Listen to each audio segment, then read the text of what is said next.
Okey, insya-Allah kita akan mulakan. Bismillahirrahmanirrahim. Alhamdulillahirabbil alamin wassalatu wassalamu ala Rasulillah wa ala alihi wa sahbihi ajma'in.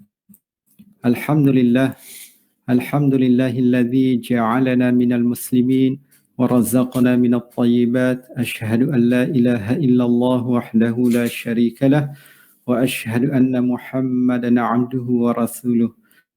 Rabbi shrah li sadri wa yassir li amri wahlul 'uqdatam min lisani yafqahu qawli. Jadi pertama sekali marilah sama-sama kita memanjatkan kesyukuran kita kehadrat Allah Subhanahu wa taala kerana dengan limpah dan kurnianya dapat sama-sama kita berkumpul secara maya pada malam ini. Yang saya hormati AJK Masjid Al-Ikhwan, seterusnya muslimin, sahabat pendengar yang dikasihi kerana Allah Subhanahu wa taala.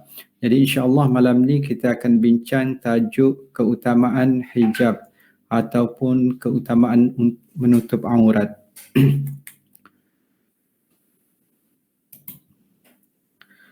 Muslimin yang dirahmati kerana Allah Subhanahu wa taala.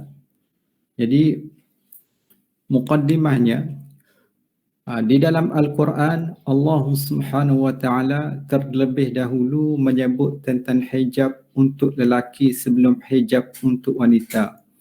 Jadi di antara keutamaan kita sebagai orang Islam adalah dengan kita menutup aurat.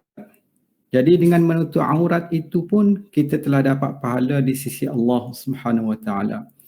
Asalkan kita pakai mengikut sunnah, yakni mengikut apa yang kita akan bincang, ciri-ciri kriteria yang ditetapkan dalam Islam berkenaan dengan aurat. Yang kedua, kita pakai ini atas dasar kita ikhlas kerana Allah Subhanahu wa taala, ikhlas dalam mentaati perintah Allah Subhanahu wa taala. Maka kita telah melakukan suatu amal yang besar dalam Islam, yakni kita telah mengikut sunnah, kita mengikut perintah Allah Subhanahu wa taala, yakni kita menutup aurat. Jadi menutup aurat ini ataupun hijab ini di dalam Al-Quran Allah Subhanahu wa taala sebelum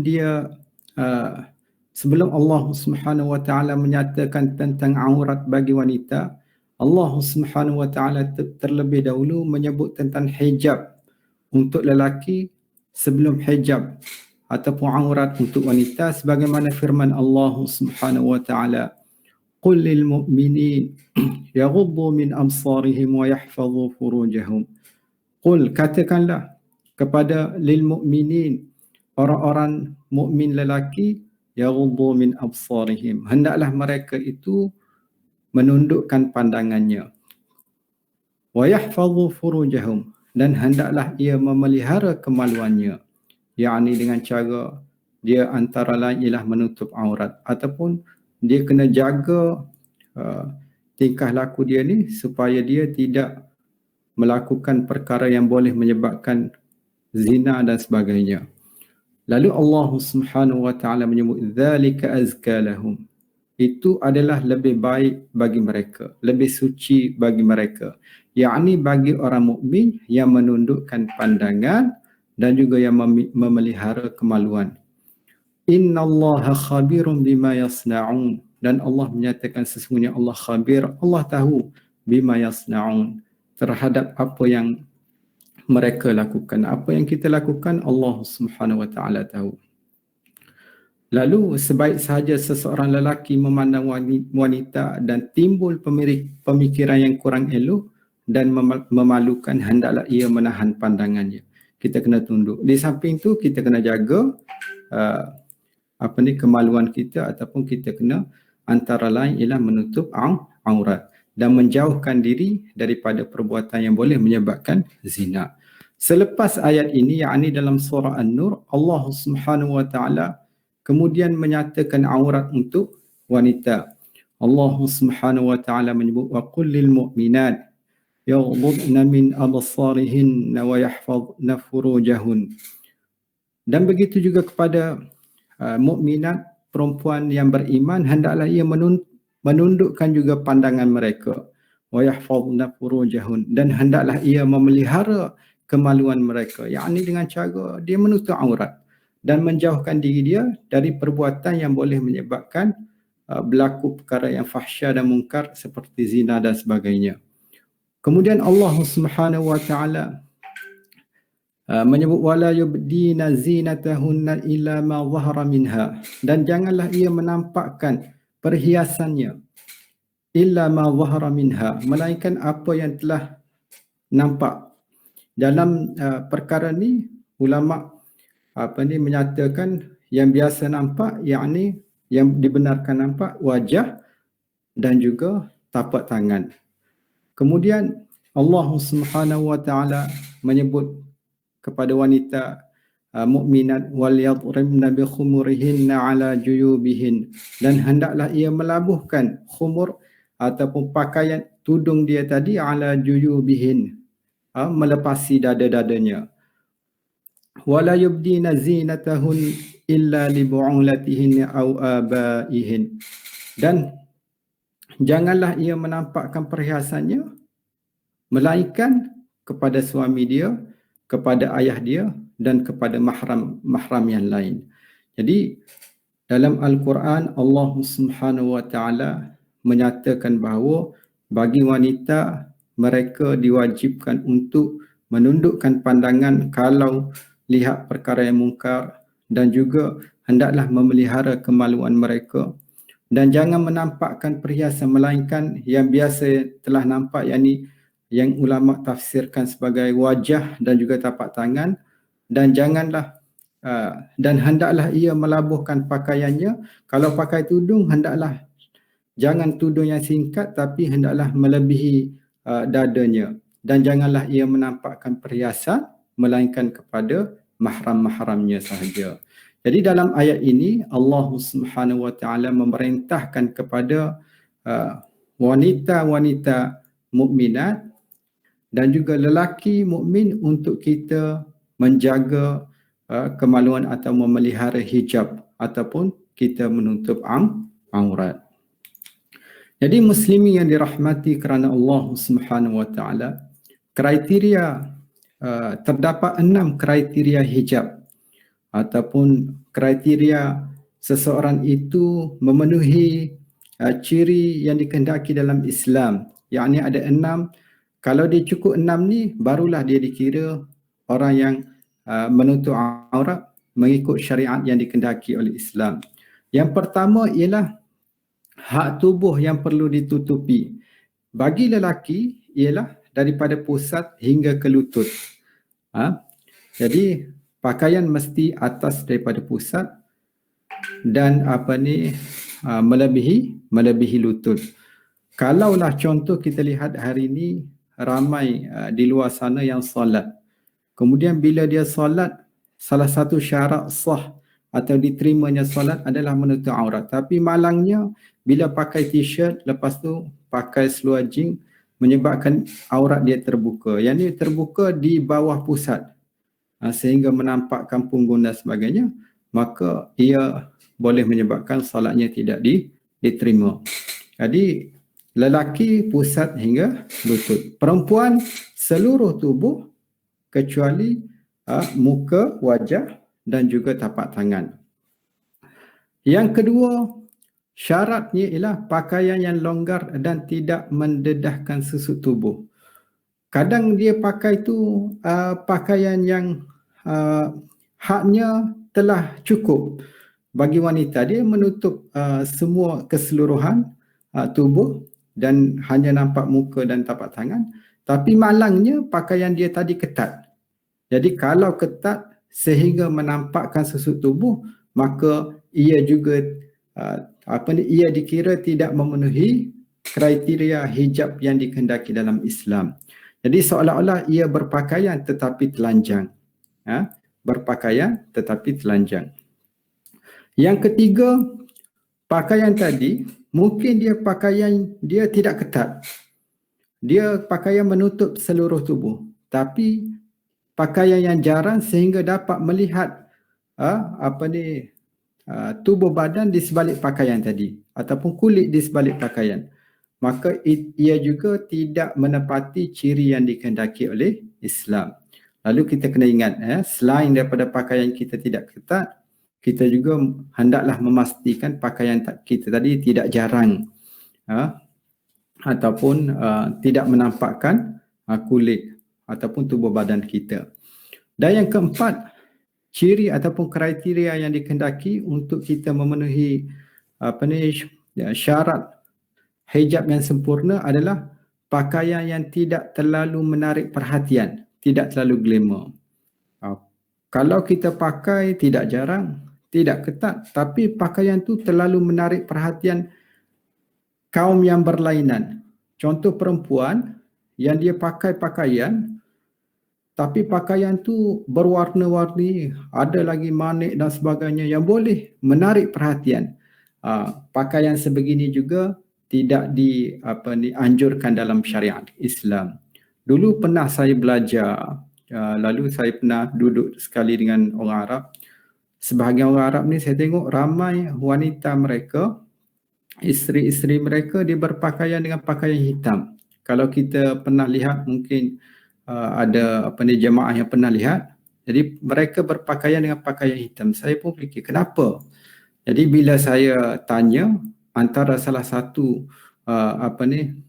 faktor utama kenapa, kerana kalau pakaian yang warna lain dia boleh menarik perhatian.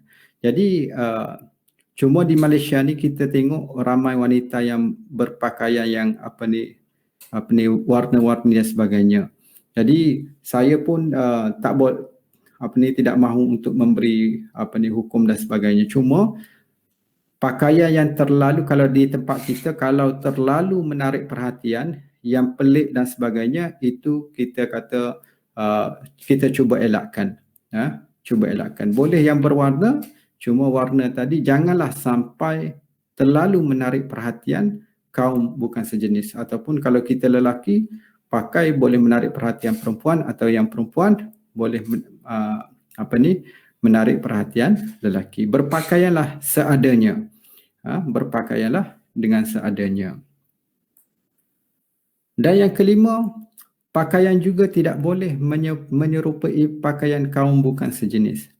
Ataupun kalau contoh kita, mudahnya kita pakai jubah, tapi jubah tu nampak macam jubah wanita, ataupun jubah orang mengandung. Jadi orang lelaki yang pakai jubah tapi nampak seperti wanita, maka itu pun juga tidak dibenarkan. Jubah tadi tidaklah menarik perhatian, tidaklah jarang, tidaklah terlalu ketat. Tetapi kerana dia boleh menyamai wanita, maka kita juga tidak boleh pakai. Ataupun perempuan yang berpakaian seolah-olah kita nampak di belakang tu macam seorang lelaki, itu pun tidak boleh.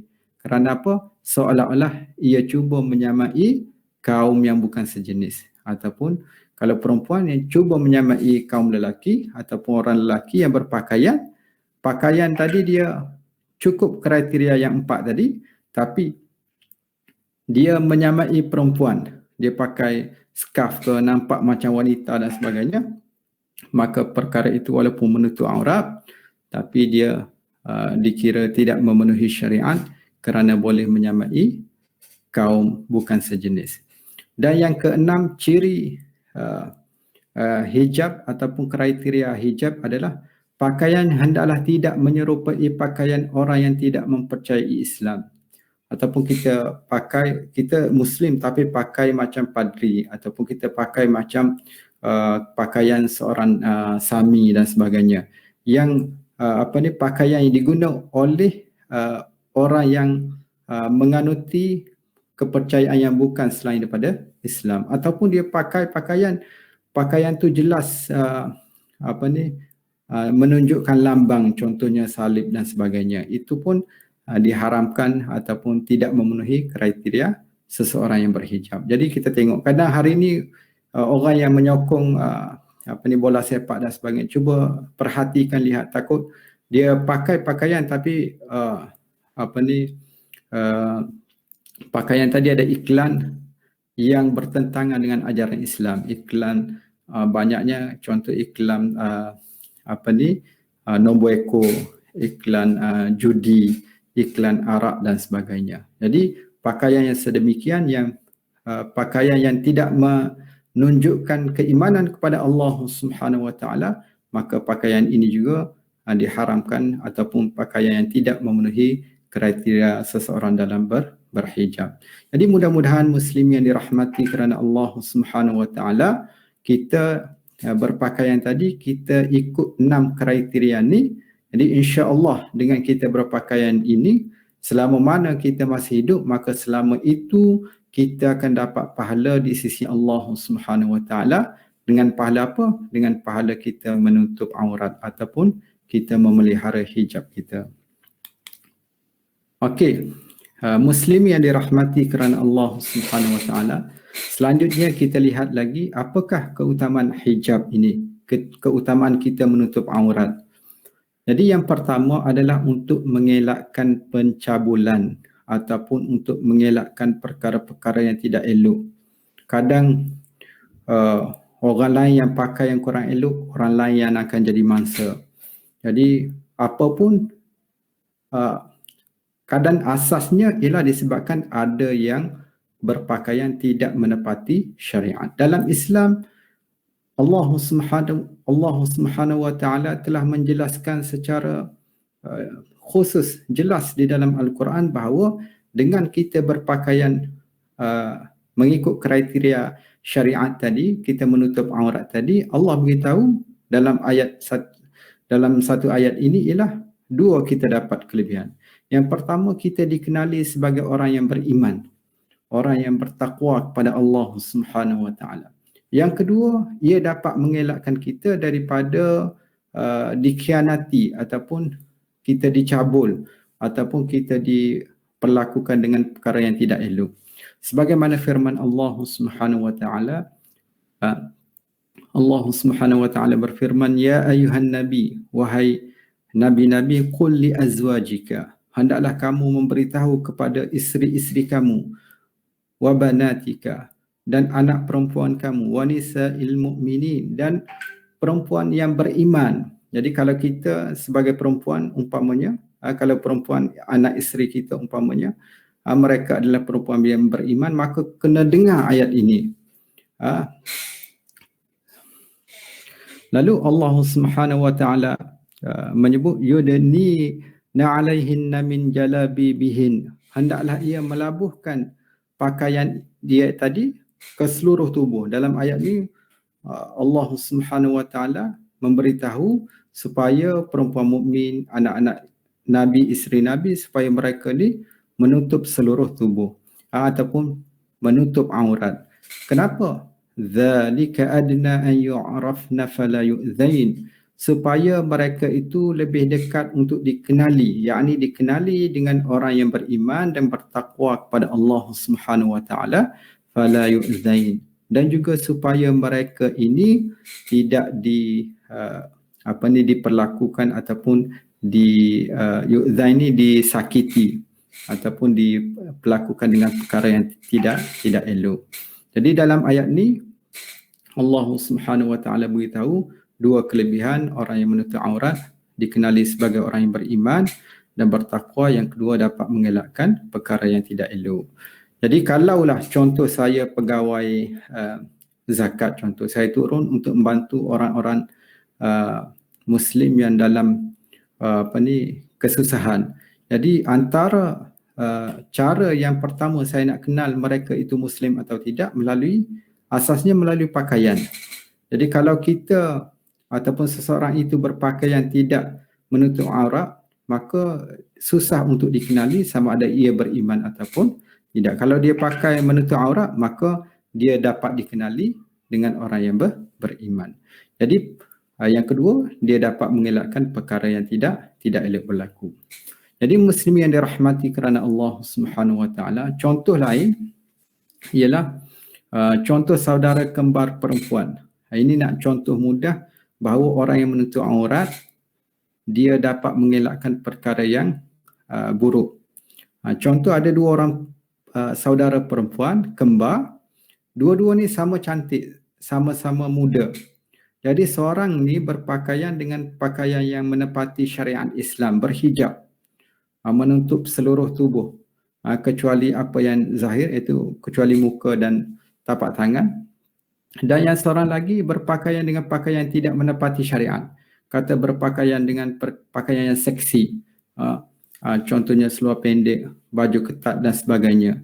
Jadi kalau dua orang perempuan ni lalu di sebuah lorong, tiba-tiba ada orang lelaki yang cuba untuk buat khianat. Jadi di antara dua orang ini, yang mana akan dikhianati oleh lelaki yang tunggu tadi di lorong tadi? Tentulah perempuan. Semua akan beritahu bahawa tentulah perempuan yang berpakaian seksi tadi. Jadi dengan jelas dengan berpakaian menutup aurat dapat mengelakkan perkara yang tidak elok berlaku. Kalau kita lihat pun hari ini, kalau perempuan tu dia berpakaian dengan pakaian yang menepati syariat, mungkin lalulah di sebatang jalan, tiba jalan tu ada orang lelaki, kalau lelaki tu lihat pun dia rasa malu, hormat dengan perempuan tadi. Tapi kalau perempuan seksi yang lalu, mungkin lelaki ni akan menyebabkan mereka mula untuk mengganggu dan sebagainya. Jadi besarnya keutamaan kita berhijab antara lain untuk mengelakkan daripada dikhianati. Yang kedua, contoh lain ialah sebagai umat Islam yang kita memiliki ibu, seorang lelaki ada ibu, dia ada anak saudara, dia ada isteri dan sebagainya. Hendaklah dia ni jaga, dia kena jaga anak saudara ke, anak perempuan dia sendiri ke, ibu dia ke, isteri dia ni, supaya tidak dikhianati ataupun dengan cara lain ialah dengan menutup aurat. Suruh mereka ni menutup aurat. Jadi kalaulah contoh nombor PIN dan password bank ni, ada seorang ulama dia buat ini. Contoh ada seorang tetamu, orang asing lah datang jumpa dengan kita di rumah. Lalu orang ni datang tiba-tiba nak minta nombor password bank kita, nombor PIN bank kita. Kita bagi ke tidak? Kita dedahkan kepada mereka ke tidak? Tentu kita jawab tak dedah, tak beri. Jadi kalaulah nombor PIN dengan password bank pun kita tak dedah, tentulah anak isteri, anak isteri, anak saudara ataupun ibu kakak kita ini lebih mahal, lebih berharga daripada nombor PIN dan password.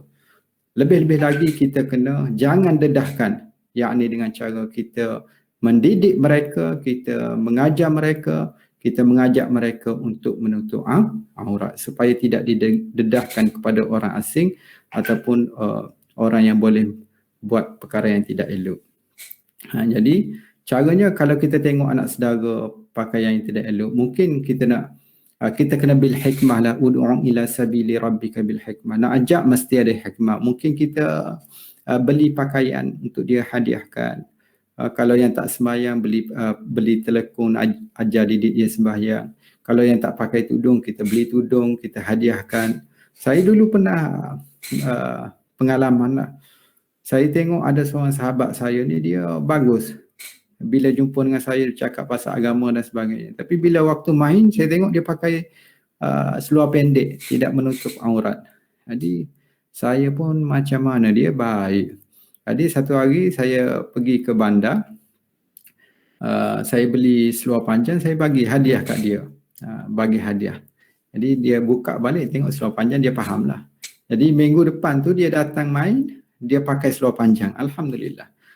Dan dia tak pakai pun yang saya, dia pakai yang lain. Jadi Alhamdulillah, at least dia dapat message, yakni kita sebagai Muslim, kita kena hendaklah menutup aurat. Dan kita yang nak ajak tadi, kita kena ajak secara bil hikmah. Jadi lain daripada tu, kita lihat sedikit lagi, 1-2 minit. Dalam Islam, bila kita nak letak kedudukan lelaki dan wanita dalam majlis ilmu ni, biasanya lelaki di hadapan, wanita di belakang. Kalau tengok dalam majlis agama, baik dalam YouTube biasanya dalam Islam kita akan susun lelaki di depan, wanita di belakang. Jadi pernah dalam satu majlis ilmu ni, ada orang bertanya seorang penceramah ni, kenapa begini? Jadi tujuannya ialah supaya lelaki tadi tidak nampak wanita yang boleh menyebabkan mereka ni ada perasaan dan sebagainya. Jadi orang ni kata dia biasa. Kalaulah orang seorang lelaki itu datang lihat wanita kemudian dia tidak rasa apa-apa, maka dia ada masalah, masalah dengan kesihatan dia. Jadi lelaki yang sihat, dia lihat wanita dia akan timbul perasaan yang tidak elok. Ini normal. Cuma dalam Islam kita kena jaga batas-batas dan kita kena jaga hijab, yakni supaya kita ini terhindar daripada perbuatan keji dan mungkar.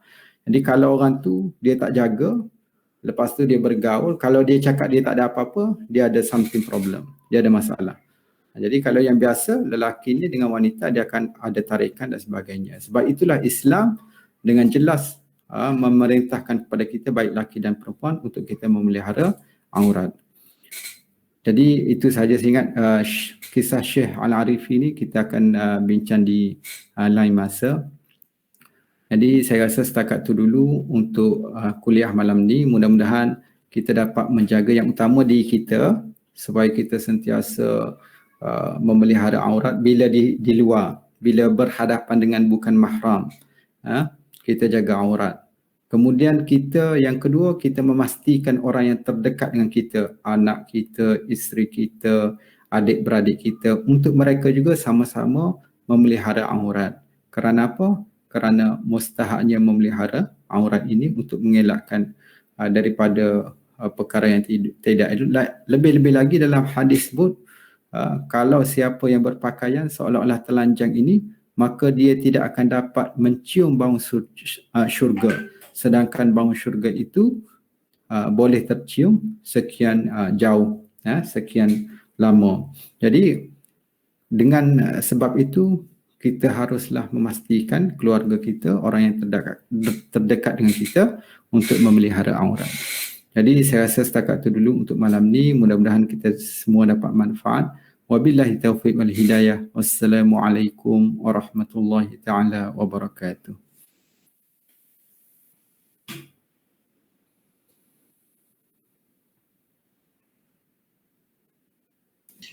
Waalaikumsalam warahmatullahi wabarakatuh.